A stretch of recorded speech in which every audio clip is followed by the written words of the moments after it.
Hello, everyone. I'm Harvey Brownstone, and today's special guest is an iconic star who's been entertaining us for over 60 years with his incredibly accurate impersonations of celebrities and politicians.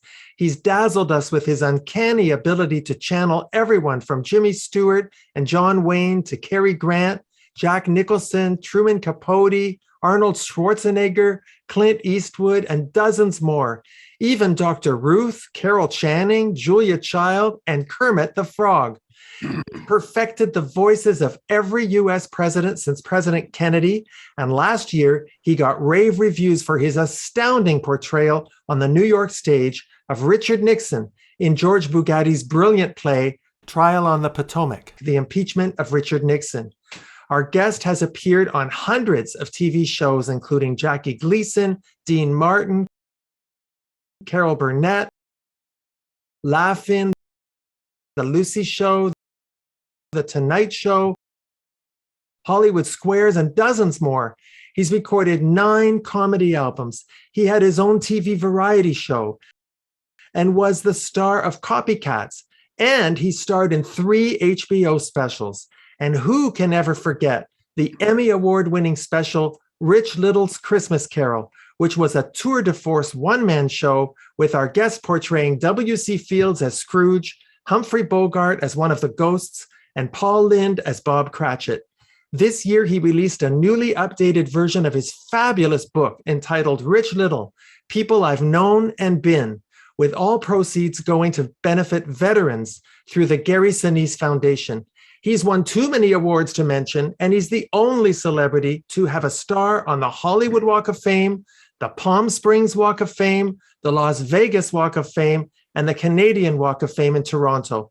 I am beyond delighted to welcome the legendary man of 1,000 voices, Mr. Rich Little, to our show. Mr. Little, thank you so much for joining us. Why are you talking about Rich Little when you've got George Burns? I must have got the wrong number. I just flew in from heaven. How's Gracie? Who? Don't you remember Gracie, your wife? No, don't remember Gracie. My God, I've got Joe Biden disease. Now, Mr. Little. I wish I was 18 again. I wish I was 18 again. 18. I wish I was 90 again. Do you know when you know you're getting old? When you help that little old lady across the street and then find out it's your wife. Yes, that's definitely a sign. Tell me something. Is there a difference between an impressionist and an impersonator? Not really. You can give your impression of somebody. It can be exaggerated. It could be a cartoon. But an impersonator, I think, is more of a dead-on impression of the voice. Well, you seem to generally like to go for the carbon copy of the celebrity's voice. You're like a human Xerox machine, don't you think? I'm more an impersonator, yeah. Now, you were first introduced to American TV audiences in 1964 by Judy Garland on her TV show. There's been so much written about the condition she was in when she did that show. What was your experience of working with her, Rich? Well, I didn't know at that time. I was quite young and wide-eyed and just overcome by the whole situation. So I didn't really know what was going on behind the scenes, because we finished taping at 3 a.m. because Judy wouldn't come out of her little cottage, the little brick road down to her little cottage, and she wouldn't come out. And she'd been drinking, and it was a hard time to get her on the stage. And everybody kept saying to us, "Oh, there are technical problems," but there weren't technical problems. She just had a fear of coming out and performing. But once she got out there, she was terrific. Well, it took about 12 people to get her out there. I loved the reaction she had to your impression of James Mason, who co-starred with her on A Star Is Born. You just blew her away. Well, that's what got me on the show, because Mel Torme, my dear friend Mel Torme, we were great friends. He had me put about 30 or 40 voices on a tape, and they took it over to Judy Garland's house and wanted to play it for her and book me on the show. And Judy looked at him and said, "You're wasting your time. I don't like impersonators. They make me fart." That's what Judy Garland said. You believe that that girl from Kansas said that? But that's what she said. And he said, "Well, just listen to a couple of voices." She said, no, it's not going to work. I don't like impersonators. So he started to play some of my voices. She didn't look that interested. But when she heard my impression of James Mason, that's what got me on the show. Well, I want you to know, Rich Little, I have been a fan of yours from the very beginning. You have never given me gas, not even once. Okay. You know, when I was doing my research, I read that when you were on the radio back in the 60s, you did the voice of Elvis Presley so well that hundreds of fans showed up at the radio station hoping to see him. You must have been shocked. Yeah, you're right. I took over the radio station. It was April Fool's Day. And they decided that because it was April Fool's Day, they would have me do everybody's shift and different voices. And I was on all day. You know, I was doing the news as David Brinkley. I was doing the women's show as Dr. Ruth. And I was doing the teenage show as Elvis Presley. And a lot of people were listening and thought it really was Elvis Presley. And they started coming to the studio to see if they could meet Elvis Presley. People flew in. People were driving miles to see Elvis Presley. And of course, Elvis wasn't there. It was me. And when I walked out the door, everybody started to boo. And they threw things at me. Oh, Rich.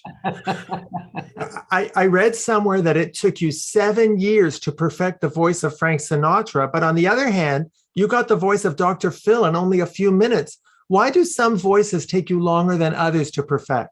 Well, you know, a guy like Dr. Phil is so easily identified and has a very distinctive sound.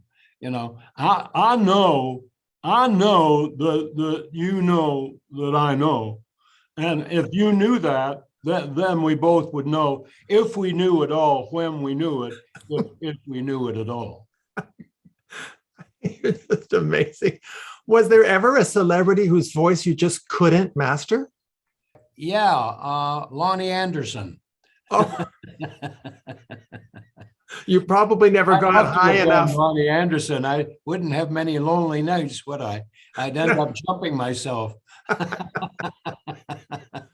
Well, when you were trying to impersonate her, you probably never got high enough to reach the voice box, if you get my drift.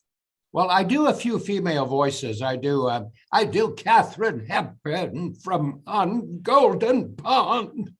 And I do Carol Channing. I just adore Carol Channing. And I do a couple other voices. Jean Stapleton, I do her. But I don't do that many female voices, mostly male. Well, the ones you do are amazing. Did you ever have a celebrity tell you that they didn't like the way you impersonated them? Oh, yeah. Paul Lynde from Hollywood Squares. You're kidding. Hated my impression. But it was dead on. He really hated it. The looks I got from him, you would not believe. I thought he was going to strangle me one night right on television. He hated it. He hated it that much. And every time I would do them on Hollywood Squares, the camera would pan to him for a reaction. And he'd look into the camera and go, "Who's he doing? Who's that? That's disgusting. Get a day job. You're awful." He hated it. Well, he's the only one that hated it. You know, a lot of people may not know that your impressions are so accurate that you've actually been hired to step in and do voiceovers for stars like David Niven, Gene Kelly, Peter Sellers, Ernest Borgnine when they lost their voices. That's just amazing, don't you think? Yeah, some of them had passed away, and David Niven lost his voice. He had Lou Gehrig's disease. And so there were a couple of Pink Panthers where you couldn't understand them. And I went in and worked at it. I didn't do David Niven, but I worked at it for, a long time. And I think it came off pretty good. And then I did Peter Sellers when he'd passed away, I did a couple of lines that they needed for him. And I did Tony Curtis once for a movie he walked off of. He just left. It was some movie he made in Europe, and they didn't pay him. And he just walked off the movie. And they came to me and they said, we need some dialogue of Tony Curtis. And so I did it. I did my impression of Tony Curtis for this movie. And then Tony found out about it, and he phoned me up and he said, did you do my voice and save that picture because you did some voiceover of me? I said, yeah, I did. Did they pay you? And I said, yeah, they didn't pay me. He said, so I want half of your money. I hope you didn't give it to him. I did. Oh, Rich. Well, if you could be anyone whose voice you've imitated, who would you want to be? Cary Grant. I wonder why. Yeah. He was about the best, wasn't he? Cary Grant. Wow. Well, the thing about you is that you make us feel like they're all still here. I mean, you're just channeling these people. Yeah. I remember at the Frank Sinatra tribute at Caesar's Palace, and Cary Grant was in the audience. And I came up to him with my microphone and I said, oh, good heavens, are you Cary Grant? I don't believe it. And he said, yes, I am. I said, no, I don't think you are. Let me hear your Cary Grant. And he said, well, what do you want me to say? I said, well, that's pretty good. Now do your Burt Lancaster. So you were a regular guest on many TV shows. You appeared on Ed Sullivan 5 times. You appeared 18 times on Julie Andrews' TV show. You were on the Merv Griffin Show 21 times. You were on the Dean Martin Show a total of 23 times, if you include all the celebrity roasts. Right. You did the Mike Douglas Show 25 times. And you were on the Johnny Carson Show a staggering 84 times. And then suddenly Johnny Carson cut you off. Did you ever find out why? I'm intrigued when you said I was on the Carson Show 84 times. Yeah. Did you look that up? I sure did my research. 84 times. I didn't know that. I know I hosted the show 24 times. Well, I included all the times you hosted the show. Yeah. And then suddenly you were no longer on his show. I've done hours of research. I cannot find out why. Why? He cut you off. You never know. I might have said something that he didn't like. You know, he was very sensitive. Somebody might have said something about me that irritated him. I never got a real answer on that. Well, I don't think it hurt your career any, that's for sure. But I did see Johnny Carson just before he passed away in a restaurant in Malibu, and he was very nice to me. I mean, they banned me from the show, but the last time I saw him, he was extremely nice to me. He came up to me, he said, Rich, are you still doing me on your act? I said, yes, I am. Do they know who I am? I said, of course they know who you are, John. They'll always know who you are. You're an icon, for God's sake. No, but I haven't been on television. I said, that doesn't matter. People will always remember you. He was that insecure. Do you believe that? Once he quit, that was it.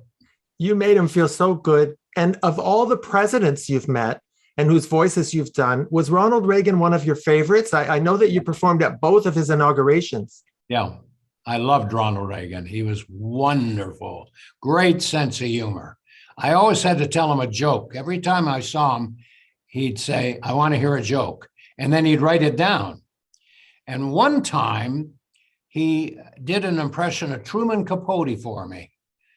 President Reagan did Truman Capote for me after I'd done a performance at the White House, and we were standing around, and he said, you know, I do a few voices. I said, who do you do? Well, I do a pretty bad Jimmy Stewart, but I do a Truman Capote. And I said, you do? Truman Capote? But I don't know what to say. And I gave him a line. I gave him a joke. And he said, well, aren't you going to use that joke? I said, no, I want you to have it. So he wrote the joke down on the back of a Secret Service man. And the joke was this: My name is Truman Capote. You know, a lot of people think that I wrote in cold blood, but that's not true. Actually, I wrote in ink. And he loved that.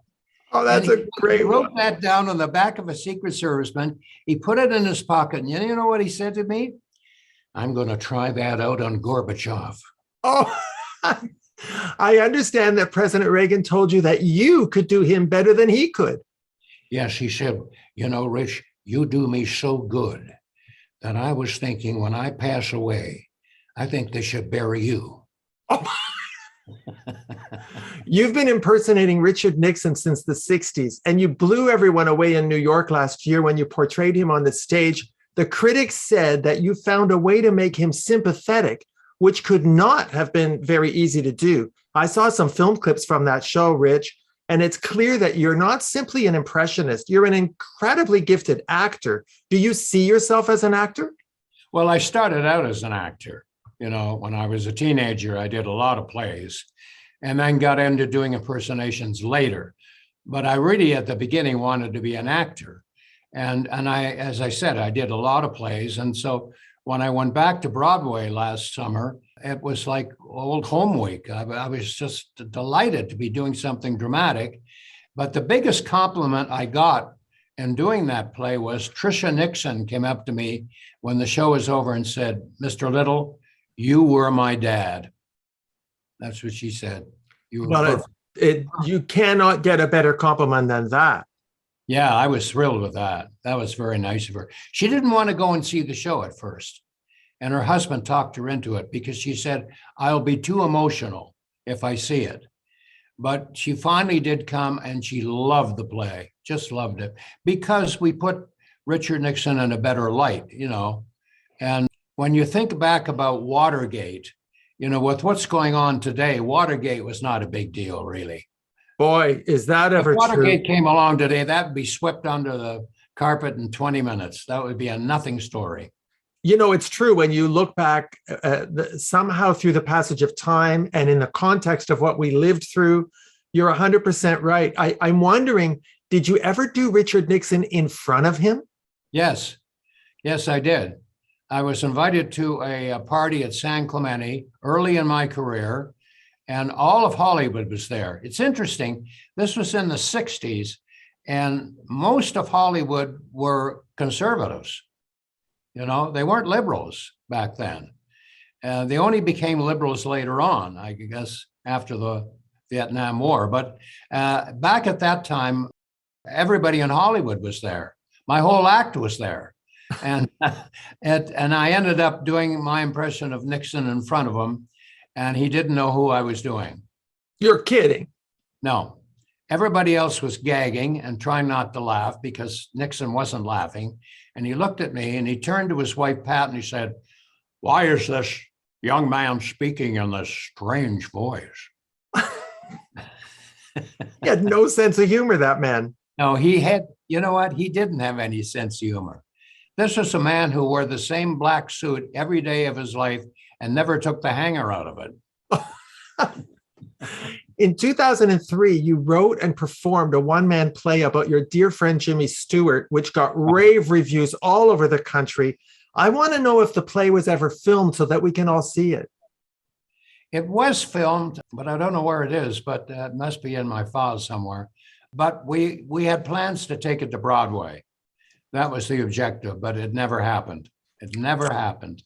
And that was kind of disappointing because I did about 30 impressions in the show because Jimmy Stewart worked with just about everybody in Hollywood.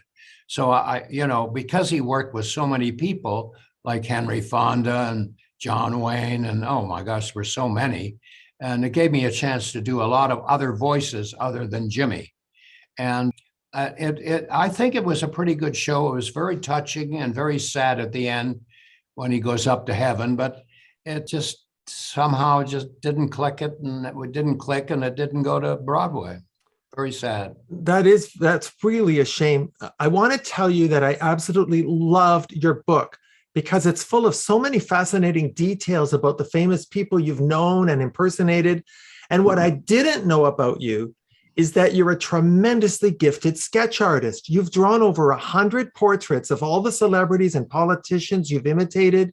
Many of them are in your book. Yeah, a lot of them are in my book. And each chapter that I wrote on a celebrity, I did a picture of them. And I did so many. Oh my gosh. Did Don Rickles. That's a new chapter. This wasn't in the old book. See, I rewrote this book and added some new chapters.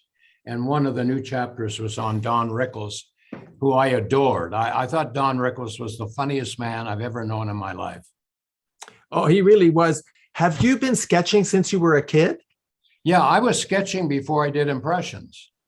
I was sketching at about age 15. I remember the first time I sketched somebody, I was on a bus and I sketched the guy that was sitting opposite me. And I thought it turned out pretty good. And then I gave it to him before he got off. He looked at it and ripped it up.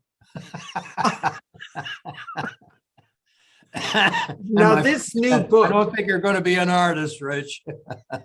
Well, I beg to differ. The book is just so fascinating, but it's not, strictly speaking, an autobiography. It's more about the relationships you formed with the famous people you've impersonated. So my obvious question is, will you ever sit down and write an actual memoir? I don't think so, because I don't think my life was that exciting. Are you kidding me? Well, I mean, if you write a book about yourself, people want to hear about your love life and things that maybe aren't too pleasant, but a tell-all book. And I don't think I've got enough to tell. I really don't.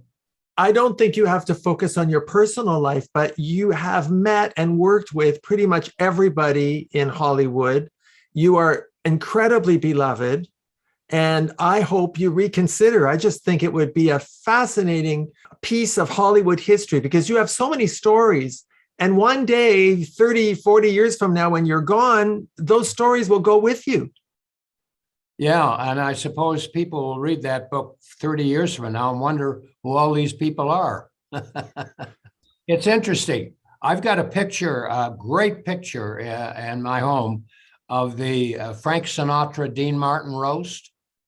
And after the roast, we all posed for a picture. We all lined up and they took a picture of the whole cast that was on the roast. Guess what? Everybody but Ruth Buzzy is gone. Wow. They're all gone except Ruth Buzzy and myself. And that's kind of sad. And I suppose 20 or 30 years from now, people look at that picture and go, who are these strange people? I don't think that they will not know who they are, but you're absolutely right. It must be hard for you to see so many of your colleagues that you've worked with over the years pass away. Oh, yeah. Very, very sad. Very sad. I just wrote a letter to Julie Andrews, and I'm just about to post it because I haven't seen her in about 50 years because I did her show. I was a regular on her show. And she was so nice to me. She was terrific. And I wanted to thank her for being so nice to me on that show. And I said to her in the letter that I think almost everybody that did your show is gone. Wow. There's Carol Burnett left. There's Dick Van Dyke, but everybody else is gone. It's kind of sad, isn't it? It is sad. Now, as you know, our show is filmed in Toronto, and I hope you know, Rich Little, that we are all so very proud of you here in Canada. Well, that's very nice. I like performing in Canada, although as soon as you get off the plane, the tax man grabs a hold of you, and you have to fork over some money. So that's kind of depressing. But well, other than that, it's great. Canadian audiences have always been great for me. Great. Well, we're incredibly proud of you. Do you still do impressions of Prime Ministers John Diefenbaker and Lester Pearson? If I have to, yeah. Sometimes when I'm doing my act, somebody will yell out in the audience, John Diefenbaker, and I know exactly where they're coming from. They remember me doing him when I was 18, and I can still do them, but I used to do Lester Pearson and Tommy Douglas and all those wonderful politicians back in Canada. I don't know what's going on in Canada today. I don't do Trudeau. I did Senior, Pierre Trudeau. I did him. And I remember when we did a benefit with Frank Sinatra in Canada for the Rich Little Neonatal Center, and raised $1 million because Frank was on the show. And it was one of the great evenings of my life. And I can remember at rehearsal, this little kid running around yelling and screaming and getting in everybody's way. And that was the Prime Minister. Justin Trudeau. Yeah, Justin Trudeau. And I remember saying to him, go play in the traffic, will you? Get out of here. Now, Rich, you're one of the most popular entertainers in Las Vegas. You were originally booked for 12 weeks at the Tropicana, and you're now in your 6th year. Does it amaze you that you're still as popular as ever after 60 years in show business? Well, I don't know whether I'm as popular as ever. The audience really has to be older to know all the people I'm doing. I think if young people come in and see the show and don't know who I'm doing, they maybe laugh at the humor, the jokes. I had a 15-year-old kid sit down front the other night, and I thought to myself, he's not going to know anybody I'm doing, 15 years old. And this kid was laughing his head off. He was screaming with laughter.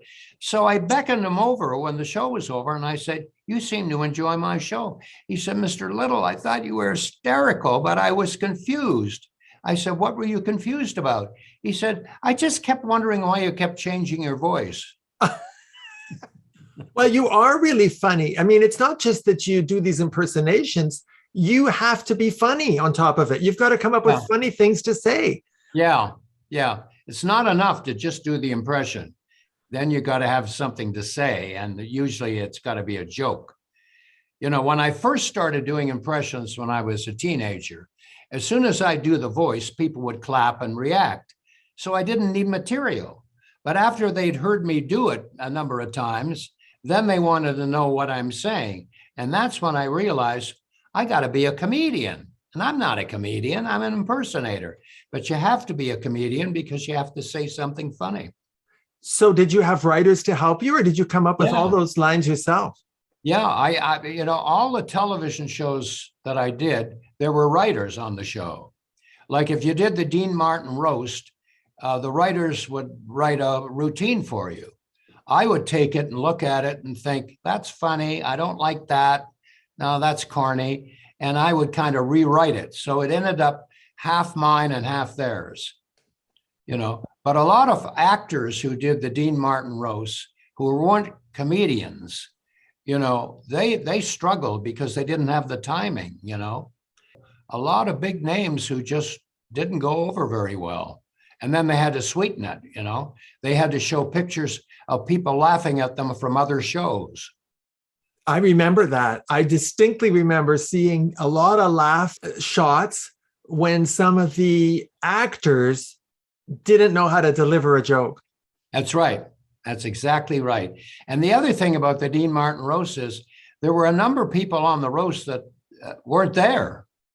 Like I never saw John Wayne and I never saw Ronald Reagan. They were put in later.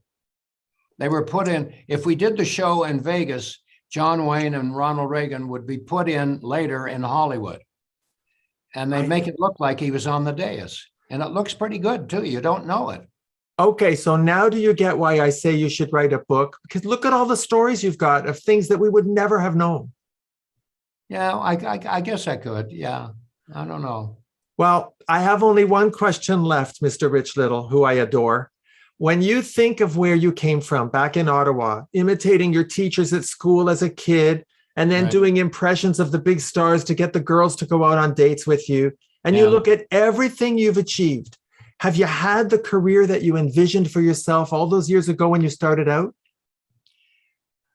Well, first of all, I did it for the amusement of the kids at school. I never thought it was going to be my profession, And as you said, I would find out a girl that I wanted to date. I'd find out who her famous film star was, and then I'd phone her up in his voice and get a date.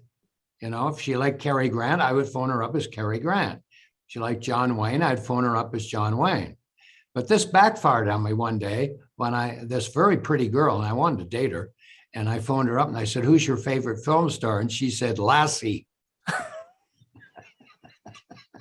But what would happen when they agreed to the date and then you showed up at the door? Yeah. I used to do that in booking airlines, I phone up an airline and they were overbooked. I'm sorry. And then I'd phone back as Cary Grant, or Jimmy Stewart. And it worked. And then Jimmy would say, Rich Little will be picking up the ticket later today. And I did that a few times and got on a few flights that way. You are brilliant. I want to tell our viewers that you can find out everything about Rich Little, including his show schedule, and you can get copies of his book by going to his official website, therichlittle.com. The book is also available on Amazon. Well, sir, I want you to know this has been an enormous honor to have you on our show. I'm immensely grateful to you for giving me this interview. Thank you so much, Rich. Well, thanks for doing all the research you did. Wow. It was a pleasure and an honor. I want to tell you, it's been such a thrill to get to chat with you. Thank you so much for doing our show. I know how busy you are, and I appreciate it immensely. Well, thanks for all the plugs, because my hair is getting thin and I can use plugs, Our guest has been the legendary Rich Little. Don't forget to buy his new book, Rich Little, People I've Known and Been. All proceeds go to help veterans through the Gary Sinise Foundation. My name is Harvey Brownstone. Thank you to our producer, Steve Silver. Thank you all for joining us. See you next time. Thank you, Harvey. Thank you. Thanks for watching. Be sure to check out all the great interviews on the Harvey Brownstone Interviews YouTube channel. Don't forget to subscribe and ring the bell to be notified when new videos are posted.